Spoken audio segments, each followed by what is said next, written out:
교회 소식을 말씀드리겠습니다. 오늘 김포성악에 오신 여러분을 예수님의 이름으로 축복하고 환영합니다. 올해 교회표는 힘써 하나님을 알자입니다. 이제 얼마 남지 않았는데 여러분, 하나님을 인격적으로 알아가고 말씀을 바탕으로 친밀하게 알아가기 위해서 더욱 힘써 주시기를 바랍니다. 5위는 성경 공부가 있습니다. 62과 초대교회의 기둥 야고보에 대해서 배우게 되는데 많이 참여해 주시기를 바랍니다. 중보기도가 필요하신 분들은 교육자에게 언제든지 기도 제목을 알려주시기 바랍니다. 그러면 함께 기도하고 또 금요 기도회 때 기도 제목을 올려서 모든 성도들이 함께 중보기도 할 수 있도록 하겠습니다.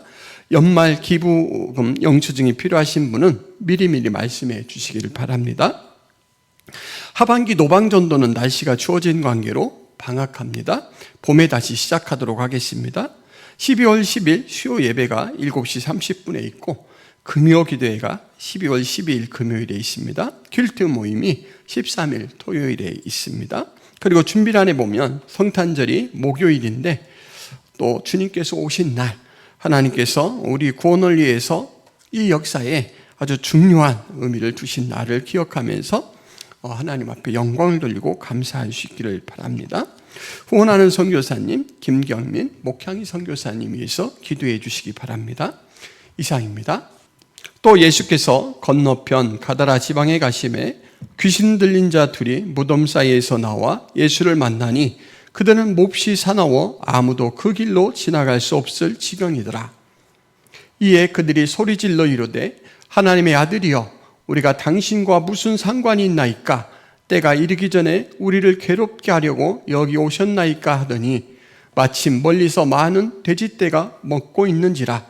귀신들이 예수께 간과하여 이르되 만일 우리를 쫓아내시려면 돼지떼에 들여보내 주소서 하니 그들에게 가라 하시니 귀신들이 나와 돼지에게로 들어가는지라. 온 떼가 비탈로 내리달아 바다에 들어가서 물에서 몰사하거늘 치던 자들이 달아나 시내에 들어가 이 모든 일과 귀신 들린 자의 일을 고하니 온 시내가 예수를 만나려고 나가서 보고 그 지방에서 떠나시기를 간구하더라. 아멘. 저희 사춘기는 고등학교 때 찾아왔습니다. 여러분, 사회 일반에서 사춘기를 부르는 특별한 호칭이 있습니다. 질풍노도의 시기다 라고 하죠. 이 말의 기본 뜻은 빠르게 부는 바람, 그리고 소용돌이 치는 물결입니다.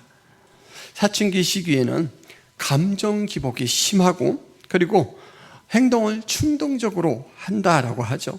거센 바람, 요동치는 물결은 아주 활동력이 있는데 바로 이 사춘기 시절의 특징을 이 변화무쌍한 자연에 적절하게 비유한 참 멋진 표현입니다. 그리고 고3 학생들을 부르는 말이 있는데 바로 좀비입니다. 좀비는 가상의 존재죠. 죽은 자라고 볼 수도 없고 그렇다고 산 자라고 볼 수도 없는 애매모호한 존재가 바로 좀비입니다. 좀비의 가장 큰 특징은 자아를 상실했다라는 것이죠. 영화 같은 데서 보면 좀비에 물려서 이제 좀비로 변하기 직전인 부모가 자녀를 보호하기 위해서 총력을 다하는 그런 장면들이 나오죠. 그런데 눈이 뒤집혀서 좀비가 되고 나면 더 이상 자녀로 보지 못하고 공격 대상으로 설정을 하고 그 자녀에게 달려드는 모습을 봅니다. 자아가 상실되었을 때 나타나는 그 좀비의 모습입니다. 그리고 좀비에게는 활동 가능성만 살아있습니다. 특별히 산 사람의 이 생체 신호에만 민감하게 반응하는 것이 좀비의 특징입니다. 여러분, 고3 수험생은 극심한 입시 스트레스를 감당하느라 그 자아의 활동성이 왕성하게 드러나는 무엇에 흥미를 보이는 것, 의욕을 가지는 것, 이런 특징들이 아주 미세해지거나 거의 없는 것처럼 낮아집니다. 자아를 상실하는 것 같은 그런 모습이죠. 그리고 좀비가 산 사람의 생체 신호에 민감하게 반응하는 것처럼 아주 특정한 일들, 시험 성적이나 시험 정보 같은 특정 사안에 대해서만 재빠르고 과도하게 대응을 하죠. 이런 점에서 고3의 이미지와 좀비의 이미지가 매칭이 됩니다. 아까 제가 사춘기가 고등학교 시절에 왔다라고 말씀을 드렸기 때문에 저에게는 좀비의 캐릭터와 질풍노도의 캐릭터가 함께 공존했다라고 할 수가 있습니다. 여러분, 둘 중 하나만으로도 지각 변동급 폭발력이 발생하죠. 그런데 이 혼합 캐릭터를 가진 저의 삶은 어땠을까요? 감정 조절은 서툴고 반응은 충동적이라서 곳곳에서 이해하기 어려운 상황을 연출하곤 했습니다. 사춘기 시절의 일화 하나를 소개해 드리겠습니다. 제가 어느 날 오랫동안 앓던 충치를 빼려고 치과에 갔을 때 아버지보다 연세가 높으신 동네 어르신 한 분을 만났습니다. 그분은 반색을 하시면서 아주 다정한 태도로 저에게 이렇게 말을 붙여오셨습니다. 아이고, 충치 빼러 왔어. 한참 대입시험 준비에 바쁠 텐데 이런 이가 아파서 어쩌노? 너무너무 다정한 태도의 말씀이셨는데 대학시험이라는 단어를 듣는 순간 제 안에 있던 그 고3 캐릭터의 좀비가 갑자기 각성을 해버렸습니다. 그래서 그 직전까지 웃음으로 인사를 함께 나눴던 제 얼굴에서는 웃음기가 싹 사라졌고 이제 공격 대상으로 설정하게 된 이분을 향해서 눈에서는 광기 어린 인광이 뿜어져 나왔습니다. 금방이라도 물어뜯을 것 같은 표정을 보고 어르신은 당황해 하셨고 잠시 멈칫하시더니 재빨리 사람들 속으로 사라지셨습니다. 그 이후에부터는 어르신을 만나면 참 어색하기 짝이 없었습니다. 그 시절 저는 참 미숙했고 또 입시 스트레스를 심하게 겪고 과도한 이 호르몬 분비의 영향으로 정상과 비정상의 상태를 오락가락하며 지냈던 것 같습니다. 그래서 제 안에 도사리는 질풍노도와 좀비의 캐릭터가 존재감을 강하게 주장할 때, 지배할 때는 사소한 자극에도 으르렁거리며 사납게 응대하곤 했었습니다. 이 모습이 곧 갓 독립해서 분별도 없고 물정도 모르고 무모하기만 한 살쾡이의 모습 같았고 바로 그 모습은 오늘 귀신 들린 자의 모습과 참 많이 닮아 있습니다. 무엇에 취해서 사로잡혀서 살아가는 그러한 존재의 모습이었죠. 오늘 예수님께서 귀신 들린 사람들을 만난 곳은 유대와 이방 사람들이 함께 섞여 사는 가다라 지방입니다. 여러분, 유대인들은 돼지고기를 먹지 않습니다. 율법에서 금하는 취식이 불가능한 그런 대상이기 때문에 먹지 않으니까 당연히 돼지를 기르지도 않겠죠. 그런데 오늘 이 가다라 지방에서는 돼지를 치는 존재들이 있습니다. 이방 사람들, 또 이방 문화의 영향이고 함께 섞여 사는 특징이죠. 마태와 마가와 누가가 오늘 내용을 다 함께 기록하고 있는데 약간씩 차이는 있지만 종합해서 이 귀신에 사로잡힌 사람의 실상이 어떠한가라는 것을 드러내는데 그 몇 가지 측면을 살펴보자면 이렇습니다. 첫째, 이 사람들은 무덤 사이에 지내고 있습니다. 여러분, 사람은 가족과 함께 그리고 사람과 사람이 섞여 모여 사는 것이 정상적이죠. 그런데 죽은 자들을 묻어놓은 이 무덤 속에 살아갑니다. 비정상적인 행동을 하고 있습니다. 그리고 극도로 사나워서 누구도 다가가기 어려운 사람들이다 라고 말하고 있습니다. 돌로 자해를 일삼는 강박 행동을 합니다. 밤낮 소리 지르는 광폭한 행동으로 주변 사람들에게 불안을 조성하는 그런 사람들입니다. 누가는 그들이 오랫동안 옷을 입지 아니하며 지냈다라고 말하죠. 여러분, 이 모습을 종합해서 보십시오. 단순한 정신 이상의 상태가 아니라 자아를 잃어버렸고 통제불능의 상태가 되었다라는 것을 나타내주고 있습니다. 벗어날 수 없는 악한 영의 억압 아래서 그들은 자신에게 해가 되는 행동을 거침없이 합니다. 그리고 아무렇지도 않게 파행적인 행동으로 사람들을 불안하게 만들죠. 본문에 귀신 들린 사람은 죄와 악의 세력 그리고 그것에 귀속된 여러 요소들의 얽매이고 지배를 받을 때 인간이 얼마나 무력하고 연약한가를 잘 나타내 보여줍니다. 여러분, 하나님과의 소통 능력을 상실한 인간이 이렇습니다. 세상에 표류하면서 세상에서 접촉되는 대상과 또 세상에서 만나는 환경에 제멋대로 반응하며 여러 문제를 양산하고 문제에 직면합니다. 오늘날 우리는 귀신에 들리지는 않았지만 보이지 않는 다양한 힘에 사로잡혀 살아갑니다. 죄로 문제가 생긴 세상에서 우리가 부딪히는 여러 어려움들이 있습니다. 어떤 사람은 열등의식에 사로잡혀서 자신을 끝없이 깎아내리며 삽니다. 그리고 어떤 사람은 실패의 두려움에 사로잡혀서 도전하지 못하고 남만 의지하려고 합니다. 어떤 사람은 성과주의에 묶여 관계를 소홀히 하고 거의 일 중독이 될 만큼 일에만 매달립니다. 어떤 사람은 여러 압박감을 견디지 못하여 쉽게 중독에 빠져 스스로 고립을 자초하며 토피적인 삶을 삽니다. 여러분, 사회 초년생들 자신을 증명하지 못하여 버려질까 봐 현실의 두려움을 느껴서 쫓기듯이 살아가고 있고, 또 초고속 노령사회에 들어서면서 이제는 장년들은 40만 넘어도 퇴직을 걱정해야 하는 그런 불안감 속에 살아가고 있습니다. 내려놓고 싶지만 내려놓을 수 없는 책임이 짓누르고 사회적 불안과 생존 스트레스로 내면에는 점점 위기의식이 고조되고 있는데, 세상에는 피난처를 찾을 수 없고 사람들에게서는 안식을 누리지 못하여서 눈치 게임을 하듯 버겁게 불안하게 위태위태하게 살아가는 것, 성경은 이런 삶의 모습을 쫓는 자가 없어도 쫓기고 도망치듯 달리면서도 불안한 삶을 산다라고 이렇게 묘사를 합니다. 하나님과 분리된 현대인들의 흔한 자상이죠. 인간 내면을 억누르는 죄와 그것에서 파생한 우리를 사로잡는 힘의 영향에서 스스로 빠져나오기는 쉽지 않습니다. 그런데 여러분, 참으로 다행인 것은 그런 우리를 찾아오시고 대적할 수 없는 능력으로 각종 속박에서 우리를 해방하는 분이 계신다라는 것입니다. 오늘 본문에서 사건의 주도자는 예수님입니다. 마태의 기록을 보면 귀신 들린 자들이 예수님께 나아옴으로써 사건의 발단, 시작이 되는 것으로 그렇게 느껴질 수가 있는데, 누가는 이렇게 기록합니다.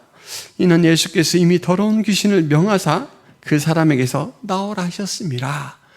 예수님께서 가다라 지역 경계 안에 들어오셨을 때 귀신으로부터 사로잡혀서 전혀 자아의 활동을 하지 못하고 있는 그 영혼을 불쌍하게 여기셨습니다. 그래서 보자마자 그 속에 있는 귀신에게 나오라 이미 명령을 하셨습니다. 이 예수님의 말씀이 사건의 시작입니다. 그리고 이 예수님의 말씀은 그 자체가 권세를 가지고 있습니다. 지난 시간에 예수님께서 바람과 바다를 꾸짖으시자 바람과 바다가 잔잔해지셨다라고 자연을 다스리는 권세에 있음을 설명을 드릴 때 창세기 말씀을 함께 살펴보았습니다. 하나님께서 여러 자연물들을 창조하시고 자연의 질서를 세우실 때 말씀으로 하셨는데 그대로 되었다라는 그 장면과 비교하면서 예수님이 자연을 다스리는 이 능력은 바로 창조주 하나님께서 가진 신적 능력이다라고 말씀을 드렸는데, 그 자연 세계를 다스리는 이 예수님의 능력뿐만 아니라 오늘은 영의 세계를 주관하시는 능력을 가지신 예수님에 대해서 우리가 보게 된다라는 것이죠. 여러분, 예수님의 능력이 이렇고 이 예수님의 먼저 말씀하신 나오라라는 이 내용을 통해서 하나님께서는 우리가 인지하지 못한 순간부터 그 항상 이전부터 보이지 않는 영적 세계부터 우리를 위해서 이미 오래전부터 일하시고 계시다라는 것을 우리가 깨달을 수가 있는데, 다니엘서 10장이 그 내용을 똑똑하게 보여줍니다.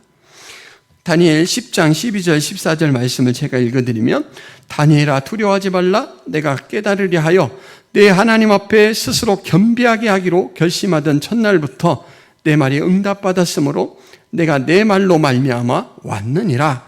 그런데 바사 왕국의 군주가 20일 동안 나를 막았으므로 내가 거기 바사 왕국의 왕들과 함께 머물러 있더니 가장 높은 군주 중 하나인 미가엘이 와서 나를 도와주므로 이제 내가 마지막 날에 내 백성이 당할 일을 내게 깨닫게 하려 왔노라.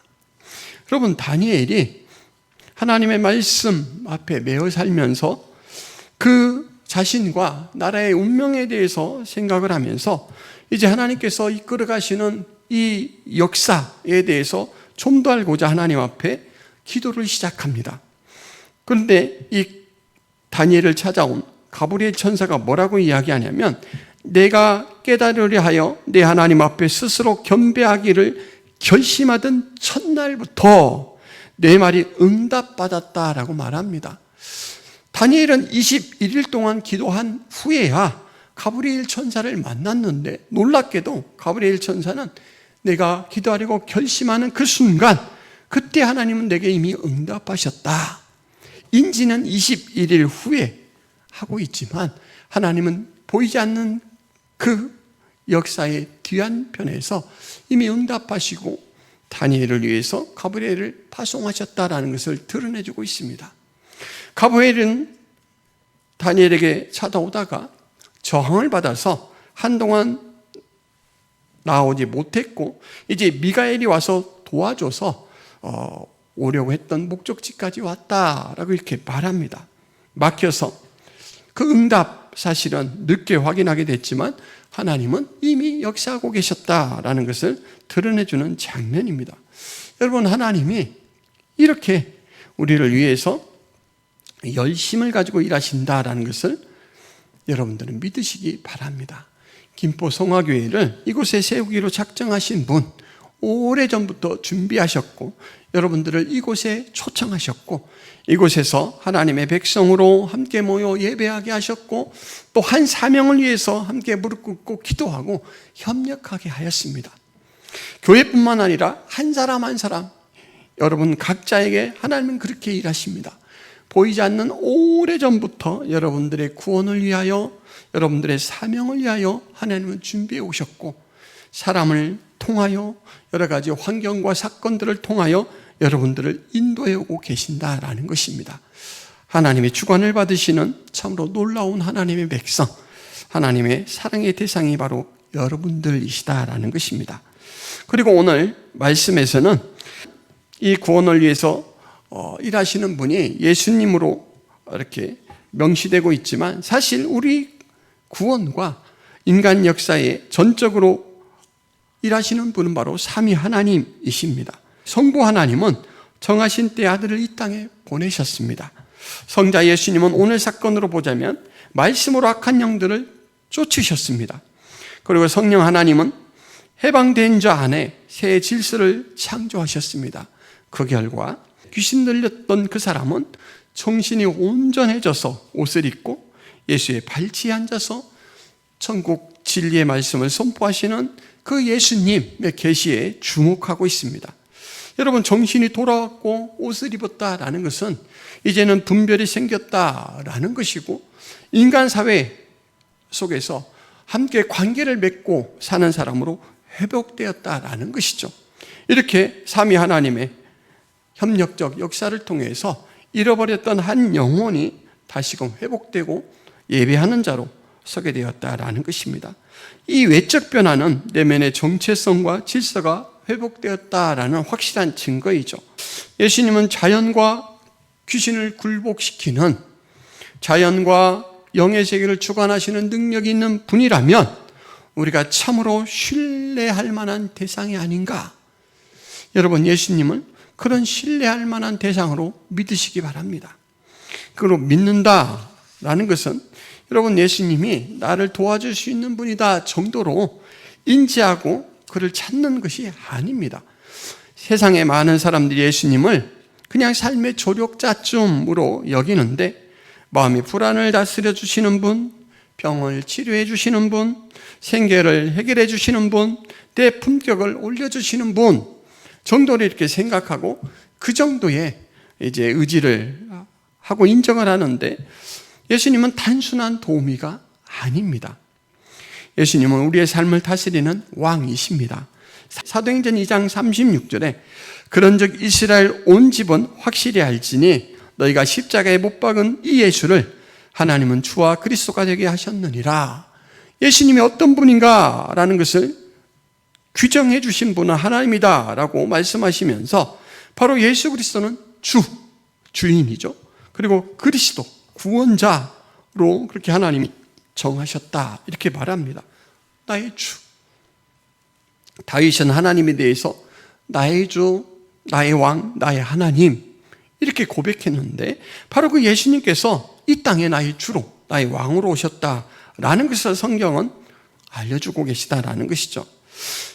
예수님을 조력자가 아닌 주권자, 즉 왕으로 고백하는 믿음은 아주 중요합니다. 왜냐하면 이 고백 위에서 비로소 믿음은 생명활동을 시작하기 때문이죠. 여러분, 진정한 자유는 내 스스로 강해져서 얻는 것이 아니라 바로 이 왕, 모든 세계를 다스리는 주관자, 주권자인 왕 앞에 엎드리는 일에서 시작한다라는 것입니다. 왕 대신 예수 그리스도 앞에 무릎을 꿇고 순종할 때 우리는 비로소 자유를 누립니다. 예수님께서 왕으로 오신다, 우리의 왕이 되신다라고 하니까 어떤 분들은 좀 부정적인 의식이 생길 수 있습니다. 왜냐하면 우리가 역사 속에서 살펴본 왕은 좋은 모습보다는 백성들을 억압하고 스스로 군림하는 그런 왕의 모습이 많죠. 그런데 여러분, 이스라엘의 왕은 하나님을 대신해서 자기 백성을 보호하고 그리고 자기 백성들을 하나님에 대해서 잘 알 수 있도록 가르치고 교훈하는 역할, 그리고 일반 생활을 잘 보살피고 인도하는 그런 역할을 하는 존재로서 이 땅에서 하나님의 대리자의 모습입니다. 그러므로 이 관점으로 예수님의 왕직을 살펴보자면 이 세상에 하나님 나라의 원리를 실현하고 그리고 하나님의 뜻을 구현하는 완성자.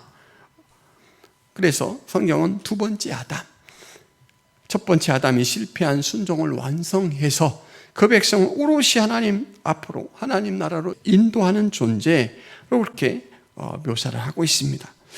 예수님은 믿는 그 순간부터 세상 역사의 종말 때까지, 그리고 종말을 넘어 영원한 세계에서 영영토록 교회의 머리가 되시면서 교회가 교회되도록 만들어주시는 분입니다. 우리를 책임지고 보호하시는, 인도하시는 왕으로서 예수님께서 우리에게 주권을 행사하신다라는 것을 믿고 그 그늘 아래에 여러분 스스로 들어가시기를 바랍니다. 그리고 그 그늘 아래서 참된 쉼과 안식을 누리시기를 바랍니다.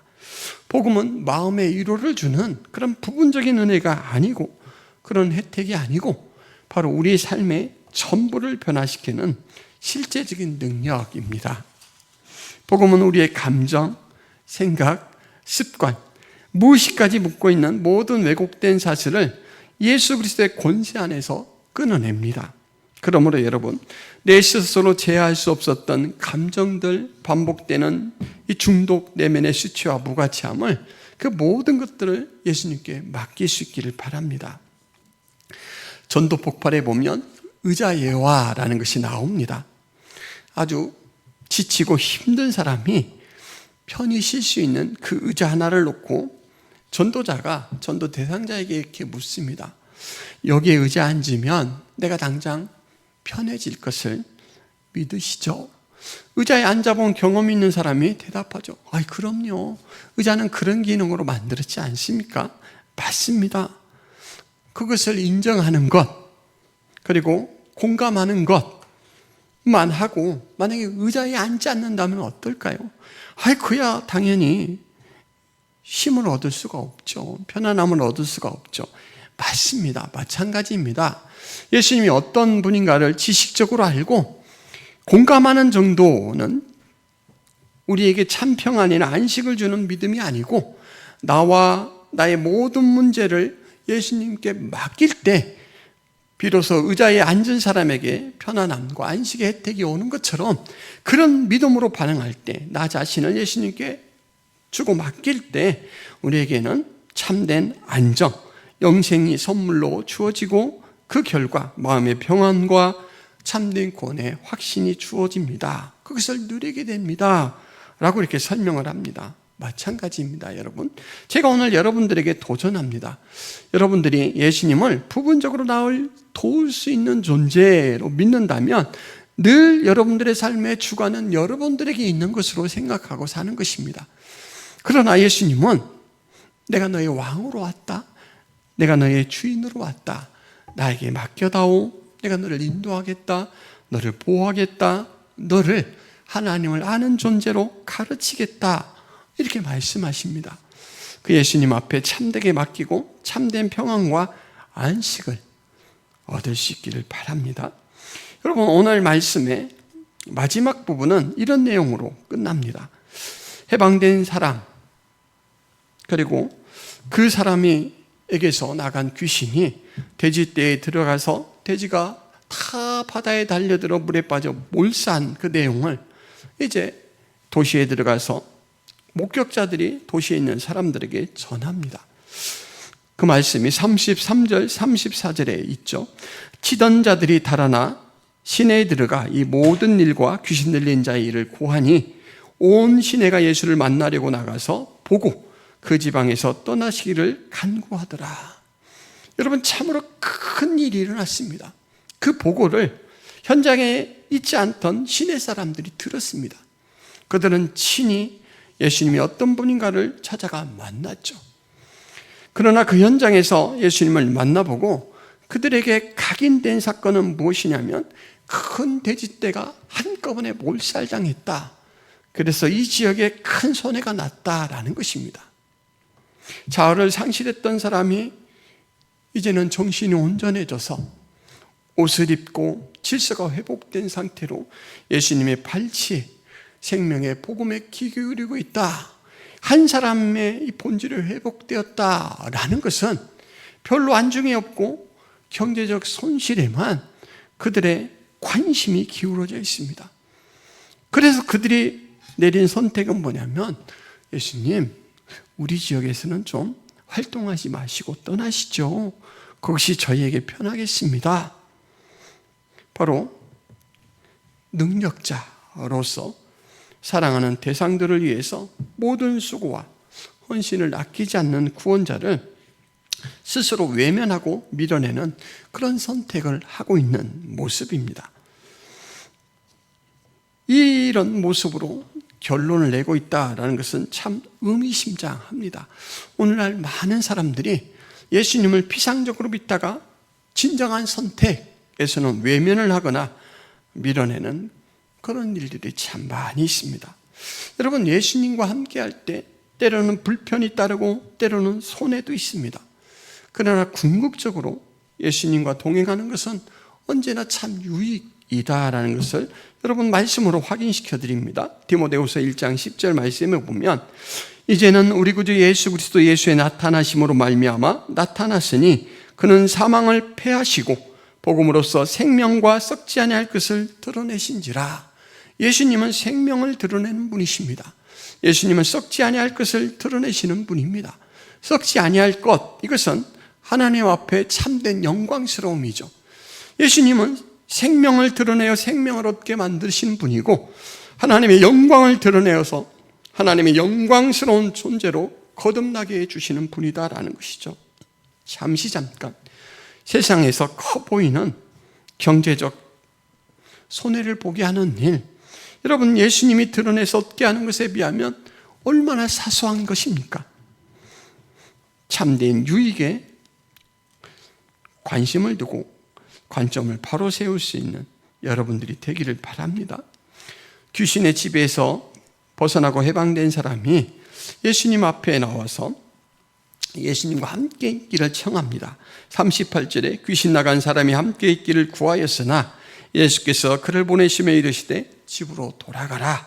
하나님이 내게 어떻게 큰 일을 행하셨는지를 말하라 하시니 그가 가서 예수께서 자기에게 어떻게 큰 일을 행하셨는지를 온 성내에 전파하니라.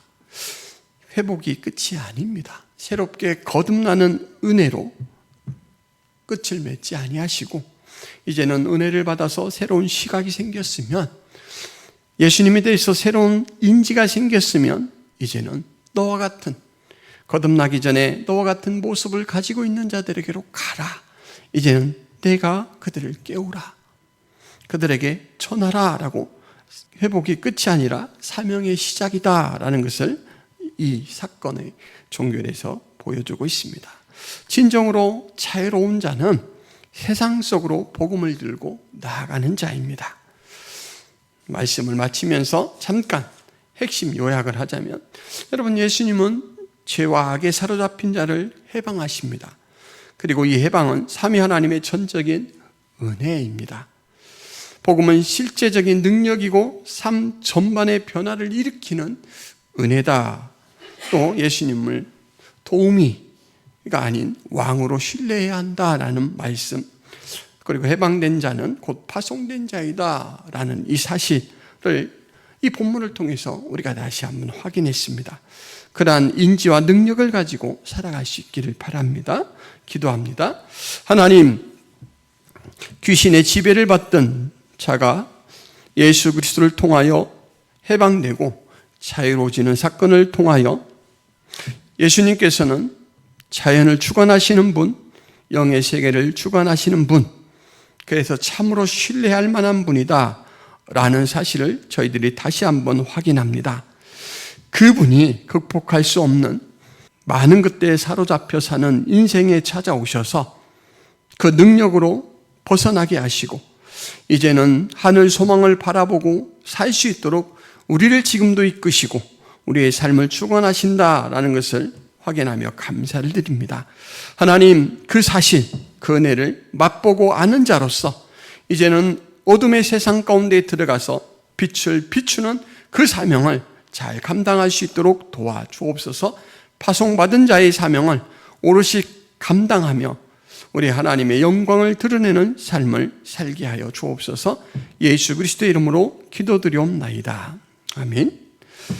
이제는 예수 그리스도의 은혜와 하나님 아버지의 크신 사랑과 성령 하나님의 감화 교통의 역사가 김포 성악의 모든 성도들 머리 위에, 가정 위에, 하나님의 교회 위에, 하나님 백성 위에 영원토록 함께 있을지어다.